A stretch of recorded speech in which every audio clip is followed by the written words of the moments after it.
Hello students, welcome to unlock GS academy. चलिए start करते हैं मेन आंसर अप्रोच का 34 सेशन, जिसमें हम यूपीएससी के जीएस के चारों पेपर को आंसर राइटिंग के द्वारा कवर करने का प्रयास करते हैं। हमारे इस प्रयास का बेहतर तरीके से लाभ उठाने के लिए इन क्वेश्चंस को अपने स्तर पर लिखकर कमेंट सेक्शन में पेस्ट कर सकते हैं, जिसका हम आपको एवेल्यूशन प्रोवाइड कराएंगे। साथ ही साथ इसके हैंड रिटन नोट्स की पीडीएफ आपको हमारे टेलीग्राम चैनल से मिल जाएगी। इस सेशन में हम 4 क्वेश्चन डिस्कस करेंगे, जिसमें से एक क्वेश्चन रहेगा जीएस पेपर 1 के आधुनिक भारतीय इतिहास खंड से, 2 क्वेश्चन हम जीएस पेपर 2 के भारतीय राज व्यवस्था खंड से देखेंगे और एक क्वेश्चन हम जीएस पेपर 3 के भारतीय अर्थव्यवस्था खंड से डिस्कस करेंगे। तो चलिए स्टार्ट करते हैं आज का इंपॉर्टेंट सेशन। ये क्वेश्चन नंबर 133 है। प्रीवियस 132 क्वेश्चन हम प्रीवियस 33 सेशन में कवर करा चुके हैं, जिसका लिंक आपको डिस्क्रिप्शन में मिल जाएगा। ये जो क्वेश्चन है आपके जीएस पेपर 1 के आधुनिक भारतीय इतिहास खंड से है, जिसमें आपसे पूछा गया है कि भारतीय राष्ट्रीय आंदोलन के आरंभिक चरण में प्रेस द्वारा निभाई गई भूमिका का परीक्षण कीजिए। साथ ही साथ इस अवधि के दौरान भारतीय प्रेस के सामने आने वाली चुनौतियों को भी वर्णित कीजिए। तो इस क्वेश्चन का आंसर आपको 250 शब्दों में देना है, जिसमें आपको भारतीय राष्ट्रीय आंदोलन के आरंभिक चरण में प्रेस द्वारा निभाई गई भूमिका और उसके समक्ष आने वाली चुनौतियों को वर्णित करना है। तो इस क्वेश्चन को सॉल्व करने की हमारी वही अप्रोच रहेगी। सबसे पहले हम इसके इंट्रोडक्शन से इसकी शुरुआत करेंगे, फिर इसकी संरचना या बॉडी का निर्माण करेंगे, फिर निष्कर्ष के साथ इस क्वेश्चन को एंड करेंगे। अगर हम इस क्वेश्चन के इंट्रोडक्शन की बात करें तो वर्ष 1780 में जब सबसे पहले जो मुद्रित समाचार पत्र बंगाल गजट का प्रकाशन हुआ, तो उसके बाद से ही भारतीय राष्ट्रवादी जो कि फ्रांसीसी क्रांति से प्रेरित थे, तो वह एक स्वतंत्र प्रेस की भूमिका उनको महसूस हुई। इसके अलावा वर्ष 1824 में भी स्वयं राजा राम मोहन राय ने प्रेस की स्वतंत्रता को प्रतिबंधित करने वाले एक नियम का उन्होंने भी विरोध किया था। साथ ही साथ इसके महत्व को देखते हुए भारत के विभिन्न भागों में अनेक समाचार पत्रों की शुरुआत हुई, जिसने आरंभिक राष्ट्रीय आंदोलन को मजबूती प्रदान करने में एक महत्वपूर्ण भूमिका निभाई। अगर हम बात करें इसकी जो प्रेस की भूमिका की, तो इसको अगर हम फर्स्ट की बात करें तो इसमें जो राजनीतिक प्रचार और शिक्षा के संदर्भ में इसकी काफ़ी महत्वपूर्ण भूमिका रही, क्योंकि जो प्रारंभिक वर्षों में राष्ट्रीय कांग्रेस के राजनीतिक कार्यों में जब कांग्रेस का गठन हुआ 1885 के अंतर्गत, तो राजनीतिक कार्यों में प्रेस ने उसकी काफ़ी बहुत मदद की। साथ ही साथ उसने समय पर उसकी जो संगठनात्मक संरचना थी वह काफ़ी मजबूत नहीं थी और प्रेस के माध्यम से उसकी जो राष्ट्रवादी विचारधारा थी उसका प्रचार प्रसार करने में प्रेस ने एक महत्वपूर्ण भूमिका निभाई। इसके अलावा जन समूह की तैयारी में भी उसकी काफ़ी महत्वपूर्ण भूमिका रही, क्योंकि वर्ष 1870 से 1918 की अवधि तक राष्ट्रीय आंदोलन ने जन आंदोलन का सहारा नहीं लिया था और जो राष्ट्रवादी जनमत को तैयार करने, उनको प्रशिक्षण देने और उनको संग्रहित करने में प्रेस एक प्रमुख साधन बना। इसके अलावा अगर हम बात करें स्वतंत्रता संग्राम के भौगोलिक विस्तार को बढ़ाने में भी प्रेस ने एक महत्वपूर्ण भूमिका निभाई, क्योंकि प्रेस का जो प्रभाव था वह बड़े शहरों और कस्बों तक सीमित नहीं था। इसके कारण से इसने जो नेता थे, राष्ट्रवादियों के जो संदेश थे, उसको दूर दराज के क्षेत्रों तक पहुंचाया और पूरे देश में एक तरीके से पुस्तकालय आंदोलन का इन्होंने प्रसार किया। साथ ही साथ सरकार के विरोध में भी इसने एक महत्वपूर्ण भूमिका निभाई, क्योंकि प्रेस ने सरकार की जो गतिविधियां थीं उसकी आलोचना करके सरकार के विरोध में एक संस्थानिक भूमिका के रूप में इसने एक भूमिका निभाई। इसके अलावा इसने विरोध विरोध विरोध के आदर्श को वाक्य पर इसने काम किया और इसके अंतर्गत जो अमृत बाजार पत्रिका थी, केसरी थी, मेहरता थी आदि समाचार पत्रों ने इस संबंध में अनुकरणीय भूमिका निभाई। तो ये हमने डिस्कस की जो प्रेस की भूमिका रही। अब प्रेस के समक्ष आने वाली चुनौतियों के बारे में अगर हम बात करें तो सबसे महत्वपूर्ण चुनौती थी उसके समक्ष वह था देशद्रोह कानून। जो आईपीसी की धारा थी 124 ए के तहत देशद्रोह कानून के बारे में बताया गया है, जिसके अंतर्गत ये राजद्रोह की जो उपधारा है 153 ए, 565 जैसी अन्य उपधाराओं के अंतर्गत सरकार की आलोचना करने वाले अखबारों को बंद करने और उनसे संबंध में कठोर प्रावधान इसके अंतर्गत दिए गए हैं। इसके अंतर्गत आजीवन कारावास भी शामिल है, जिसके अंतर्गत हम बात करें बाल गंगाधर तिलक को राजद्रोह से संबंधित मामलों में 3 मुकदमों का सामना करना पड़ा और वह 3 बार जेल भी गए। तो ये जो देशद्रोह कानून था वह इनके समक्ष एक महत्वपूर्ण चुनौती था। इसके अलावा अगर हम बात करें वर्नाक्युलर प्रेस अधिनियम जो 1878 आया, वह भी इनके लिए एक बहुत बड़ी चुनौती बना, क्योंकि बंगाल के अकाल के बाद सरकार की आलोचना करने वाले जो गैर अंग्रेजी जो अखबार थे उनको दबाने के लिए औपनिवेशिक सरकार द्वारा इसे पारित किया गया था और इसके अंतर्गत प्रेस के जो उपकरण भी जब्त कर लिए जाते थे।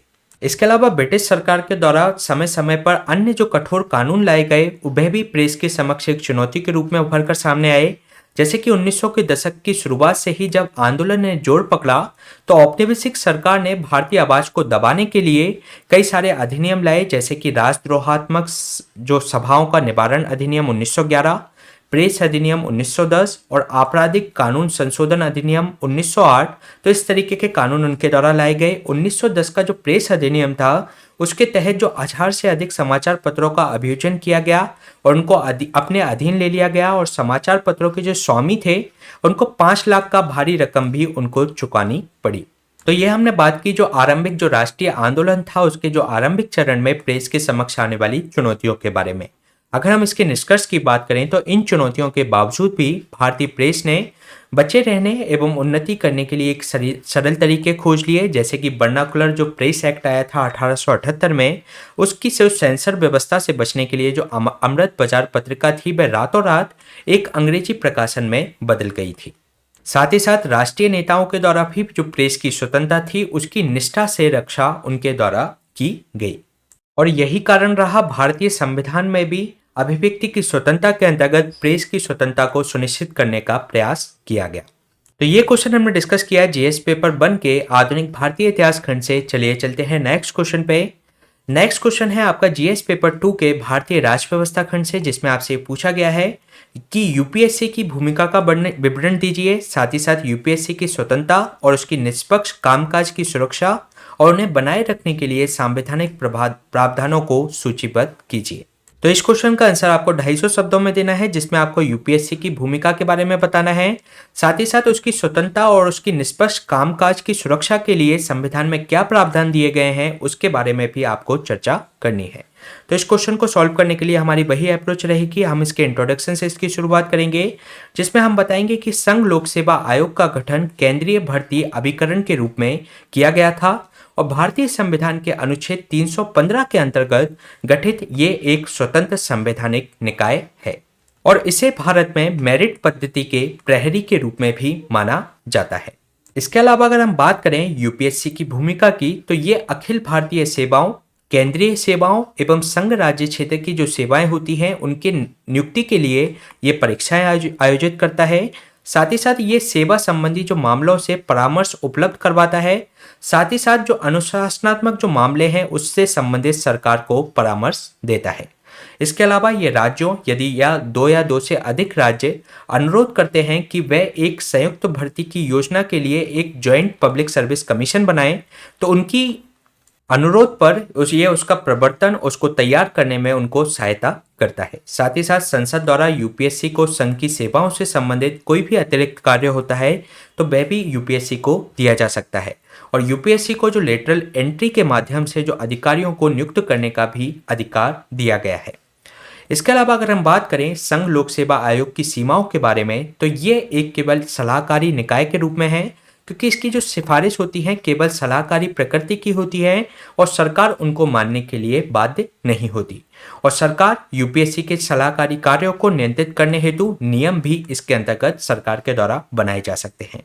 इसके अलावा इसकी सीमित भूमिका दिखाई देती है, जैसे कि अगर हम बात करें यूपीएससी की सेवाओं के वर्गीकरण, वेतन एवं सेवा शर्तों या संवर्ग प्रबंधन एवं प्रशिक्षण आदि से इसका कोई सरोकार नहीं होता। इसके अलावा जो कर्मियों की जो नियुक्ति करते समय और किसी प्रकार के आरक्षण का प्रावधान करते समय इसके साथ परामर्श नहीं किया जाता। इसके अलावा राष्ट्रपति पदों, सेवाओं आदि के मामलों को भी यूपीएससी के कार्य क्षेत्र से बाहर इसके राष्ट्रपति के द्वारा किया जा सकता है। इसके अलावा अगर हम बात करें इसके कार्य का अति व्यापन देखने को मिलता है, जैसे कि अनुशासनात्मक मामलों की बात करें तो यूपीएससी की जो भूमिका है वह केंद्रीय सतर्कता आयोग के उदय से वह प्रभावित हुई है, क्योंकि अगर हम बात करें अब सरकार जो भ्रष्टाचार से संबंधित मामलों में परामर्श करने के लिए वह सीबीसी के द्वारा उसका परामर्श किया जाता है। तो ये हमने बात की यूपीएससी की सीमाओं के बारे में। इसके अलावा अगर हम बात करें संविधान में इसके जो निष्पक्ष कार्रवाई के लिए इसको और स्वतंत्र रखने के लिए क्या क्या प्रावधान किए गए हैं उसके बारे में अगर हम बात करें तो इसको सबसे पहले कार्यकाल की सुरक्षा दी गई है। पद ग्रहण करने से 6 वर्ष की अवधि तक पद या आयु की सीमा 65 वर्ष होने तक इनको कार्यकाल की इनको सुरक्षा दी गई है। इनका जो टेन्योर होता है वह 6 वर्ष या 65 वर्ष की आयु तक इनका कार्यकाल रहता है। इसके अलावा पद से हटाने की इनकी काफ़ी कठिन प्रक्रिया है, क्योंकि आर्टिकल 317 के अंतर्गत जो यूपीएससी के अध्यक्ष या अन्य सदस्य को उच्चतम न्यायालय द्वारा जांच पूरी करने के बाद ही कदाचार के आधार पर राष्ट्रपति के आदेश से ही पद से हटाया जा सकता है। तो इनको अगर इनके पद से हटाना है तो उच्चतम न्यायालय द्वारा जांच इनकी की जानी पड़ेगी और उनके परामर्श के बाद ही राष्ट्रपति के आदेश से इनको पद से हटाया जा सकता है। साथ ही साथ इनकी जो सेवा की जो शर्तें हैं वह संविधान के अनुच्छेद 318 के माध्यम से किसी यूपीएससी के सदस्य की जो सेवा एवं शर्तों में उसकी नियुक्ति के बाद कोई भी अलाभकारी परिवर्तन नहीं किया जा सकता। इसके अलावा अगर हम बात करें, इसका जो व्यय होता है, जो यूपीएससी से संबंधित जो व्यय होता है वह भारित व्यय होता है, यानी कि आर्टिकल 322 के अंतर्गत जो यूपीएससी के अध्यक्ष हैं उसके जो सदस्य के जो वेतन हैं, भत्ते हैं या पेंशन हैं, भारत की संचित निधि पर वह भारित होते हैं। इसके अलावा इसमें जो संसद के अंतर्गत उस पर मतदान नहीं किया जा सकता। साथ ही साथ इनकी पुनर्नियुक्ति पर भी प्रतिबंध लगाए गए हैं। अगर हम बात करें आर्टिकल 319 ए के बारे में, तो यूपीएससी का जो अध्यक्ष है भारत सरकार या राज्य सरकार के अधीन किसी भी पद पर पुनर्नियुक्ति के लिए वह पात्र नहीं है। साथ ही साथ अगर हम यूपीएससी के सदस्य की बात करें तो वह यूपीएससी या एसपीएससी के अध्यक्ष के रूप में नियुक्त होने के लिए पात्र होंगे, लेकिन भारत सरकार या राज्य के अधीन अन्य नियोजन के लिए वह पात्र नहीं होते। तो जो यूपीएससी के जो सदस्य होते हैं वो यूपीएससी के अंतर्गत अध्यक्ष या जो स्टेट पब्लिक सर्विस कमीशन होता है उसके अंतर्गत अध्यक्ष बन सकते हैं। इसके अलावा उनकी और कहीं भी नियुक्ति नहीं की जा सकती। तो ये हमने बात की जो संविधान के अंतर्गत उन प्रावधानों की जिसके अंतर्गत यूपीएससी के स्वतंत्र एवं निष्पक्ष कार्रवाई को सुनिश्चित करने के लिए प्रयास किए गए हैं।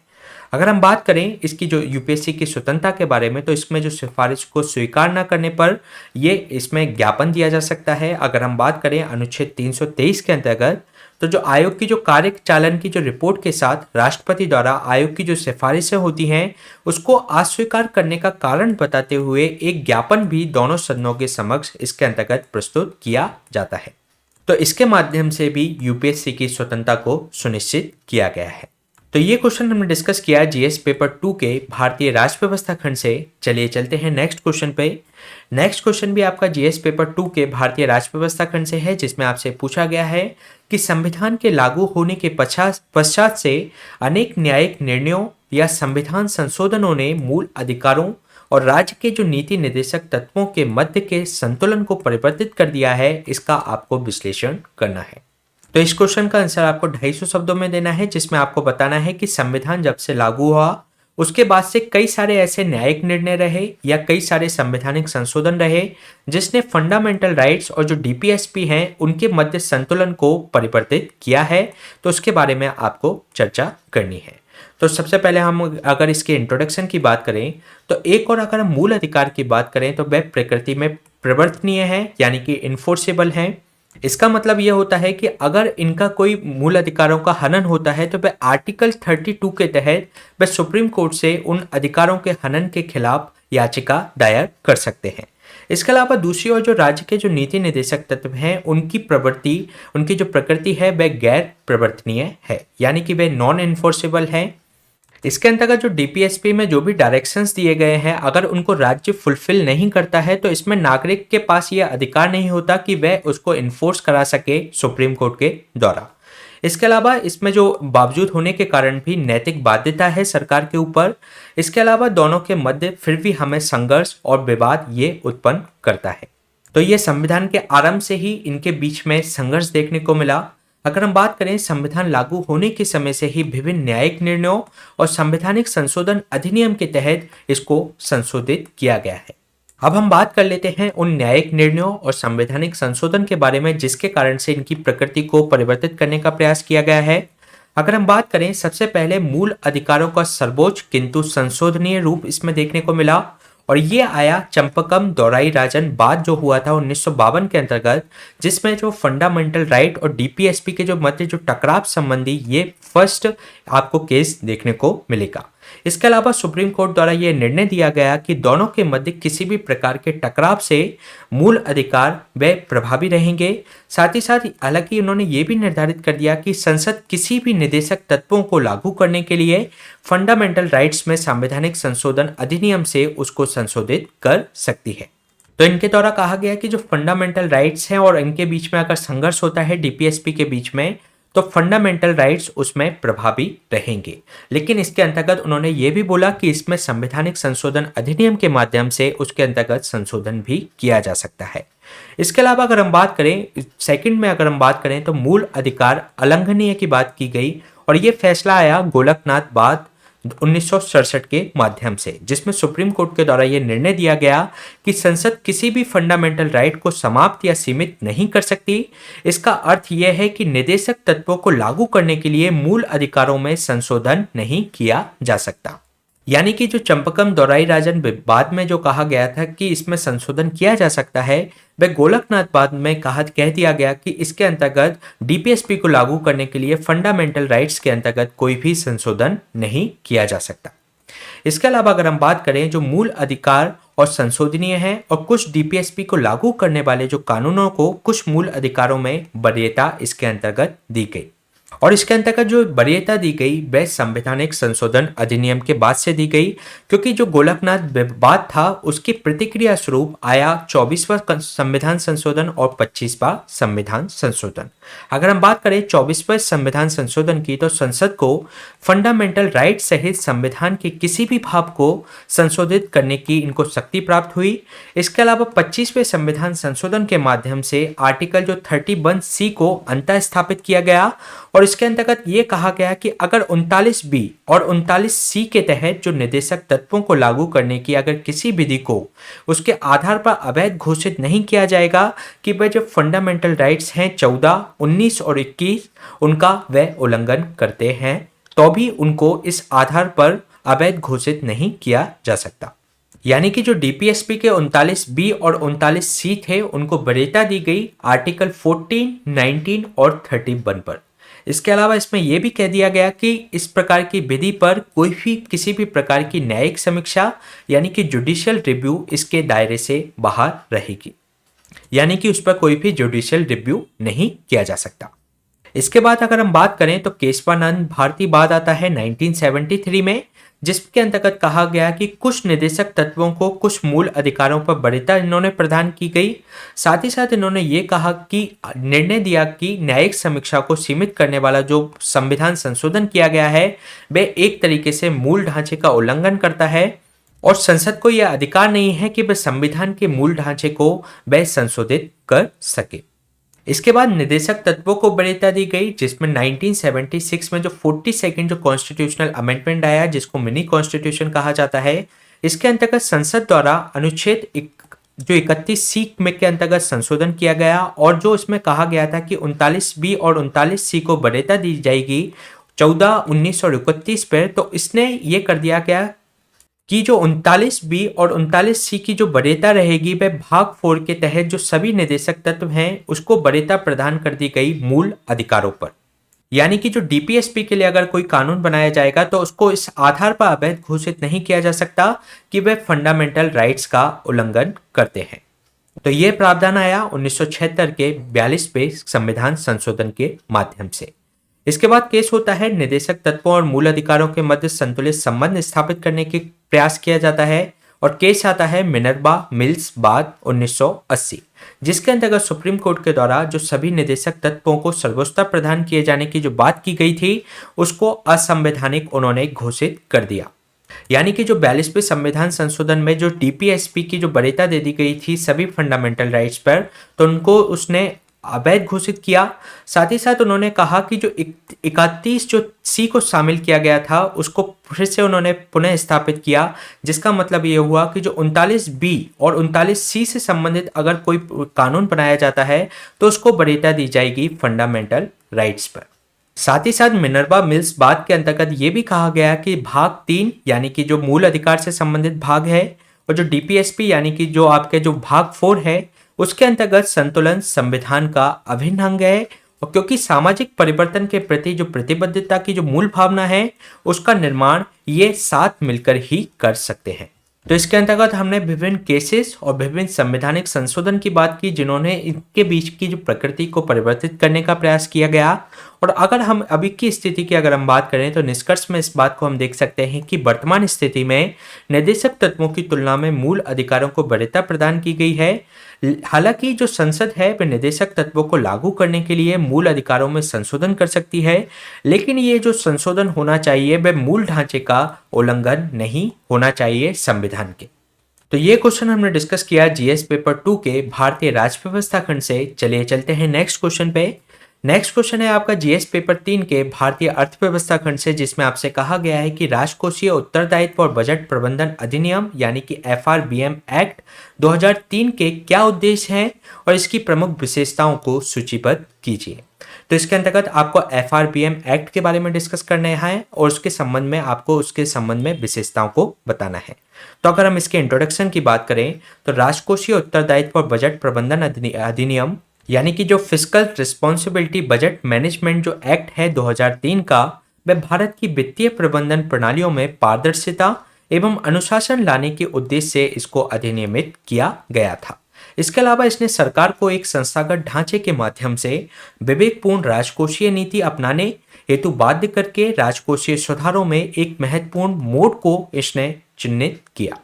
तो ये राजकोषीय सुधारों के लिए अधिनियम लाया गया था। अगर हम इस अधिनियम के उद्देश्यों की बात करें तो केंद्र सरकार को जो अंतर पीढ़ीगत जो इक्विटी इसको सुनिश्चित करने की इसके अंतर्गत आवश्यकता है, साथ ही साथ जो पर्याप्त राजस्व अधिशेष प्राप्त करने के लिए लंबी अवधि तक एक बृहद आर्थिक स्थिरता लाना इसका एक उद्देश्य है।